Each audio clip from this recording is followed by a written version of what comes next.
নমস্কার বন্ধুরা, রকি কিচেনের তরফ থেকে সকলকে স্বাগত জানাচ্ছি। শারদীয়ার প্রীতি, শুভেচ্ছা, অভিনন্দন। বড়দের আমার প্রণাম, ছোটদের আমার ভালোবাসা জানিয়ে আমি আজকে রেসিপিটা শুরু করছি। এই রেসিপিটা শুরু করার আগে দেখিয়ে দিচ্ছি কি রেসিপি। এটা হচ্ছে লোটে মাছ পাতায়। তাহলে চলুন দেখে না যাক আজকের রেসিপি। এখানে আমি 500 গ্রাম লোটে মাছ টুকরো করে ভালো করে ধুয়ে পরিষ্কার করে নিয়েছি। এখন কিভাবে পাতায় দেবো সেটা তো আপনাদের মাঝখানে শেয়ার করবোই। তার আগে ম্যারিনেট করে নেব লোটে মাছটা। প্রথমেই দিয়ে দিচ্ছি পরিমাণ মতো হলুদ। অনেকে কিন্তু পাতায় মাছ খেতে জানে না, যারা জানেন না অবশ্যই ট্রাই করবেন। আশা করি আপনাদের ভীষণ ভালো লাগবে। ভালো লাগলে আমার চ্যানেলটিকে সাবস্ক্রাইব করবেন, লাইক করবেন, শেয়ার করবেন। আর ঠিক যেরকমভাবে দেখাচ্ছি এরকমভাবে একবার পাতায় মাছ করে খেয়ে দেবেন লোটে মাছ। আশা করি ভীষণ ভালো লাগবে। দিয়ে দিচ্ছি কাশ্মীরি লঙ্কার গুঁড়ো ভালো কালার আসার জন্য। দিয়ে দিচ্ছি পরিমাণ মতো লবণ। এই মাছটা থেকে কিন্তু প্রচুর পরিমাণে জল কাটে। দিয়ে দিচ্ছি কাঁচা সর্ষের তেল। দিয়ে দেবো বেটে রাখা মশলা।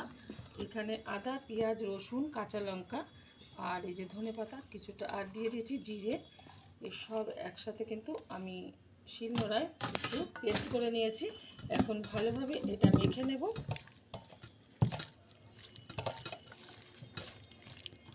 ভালোভাবে কিন্তু মাছটা মেখে নেওয়ার পর হাতটা ভালো করে ধুয়ে পরিষ্কার করে নিয়েছি। আর এদিকে একটা তাওয়া নিয়েছি রুটি ভাজার।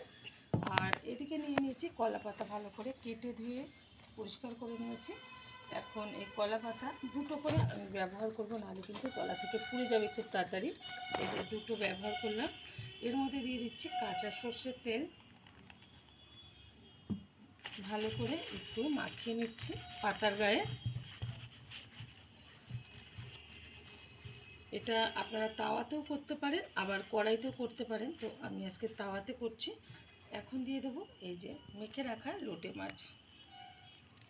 প্রচুর পরিমাণে জল বেরিয়ে আসবে কিন্তু, আর এই মাছে কিন্তু প্রচুরই জল থাকে।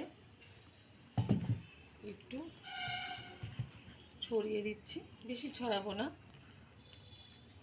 এখন দিয়ে দিচ্ছি উপর থেকে আবারও পাতা। এখন তাওয়াতে বসিয়ে দেব। ওভেনে কিন্তু বসিয়ে দিয়েছি, আর সুন্দরভাবে হালকা আছে এটা আমি রান্না করে নেব। পাতাটা তুলে দিচ্ছি, দেখি কেমন হয়েছে। এই যে এরকম হয়েছে। এবার আমি কিন্তু উল্টে দেবো, আবারও পাতাটা রেখে দিচ্ছি। এবার একটা খুন্তির মাধ্যমে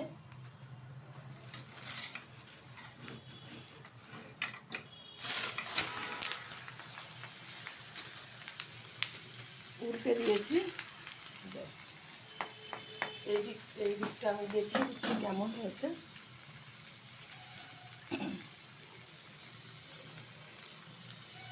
খুব সুন্দরভাবে কিন্তু এই যে মাছটা হয়ে গেছে। উল্টো দিকটা হয়ে গেলে কিন্তু নামিয়ে নেব। ঢেকে দিচ্ছি আবারও কিন্তু পাতাটা তুলে দিচ্ছি। এবার কিন্তু মাছ পাতাটা হয়ে গেছে খুব ভালোভাবে, নামিয়ে নেব। আর এরকমভাবে কিন্তু তুলে তুলে গরম ভাতের সাথে সার্ভ করবো। দেখা হবে পরের ভিডিওতে নতুন কোনো রেসিপি নিয়ে। ধন্যবাদ।